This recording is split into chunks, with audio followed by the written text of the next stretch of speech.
భక్తిహీనులు ఎవరు? దానికి సమాధానము గ్రంథం చెప్పాలి. దుష్టులు ఎవరు? దానికి కూడా సమాధానము గ్రంథమే చెప్పాలి. యెషయా గ్రంథము 55వ అధ్యాయము 8వ వచనములో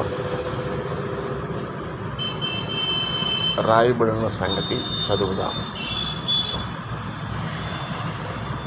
భక్తిహీనులు తమ మార్గమును వదలాలి. దుష్టులు తమ తలంపులను విడిచిపెట్టాలి.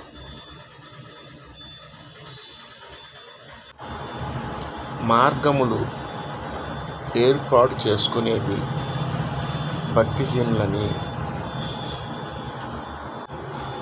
తమ తలంపుల్లో నిలిచి ఉన్నవారు దుష్టులని గ్రంథం తెలియజేస్తుంది. ఇలా గ్రంథం తెలియజేసిన తర్వాత తమ మార్గాల్లో నిలిచి ఉండాలనే ఆలోచన చేసేవారు భక్తిహీనులు. తమ తలంపుల్లోనే కొనసాగేవారు దుష్టులు. తమ భక్తిహీనతను మానుకోవడం అంటే వారు ఏర్పాటు చేసుకున్న మార్గాల నుండి బయటికి రావడం. దుష్టులు మార్పు చెందాలి అంటే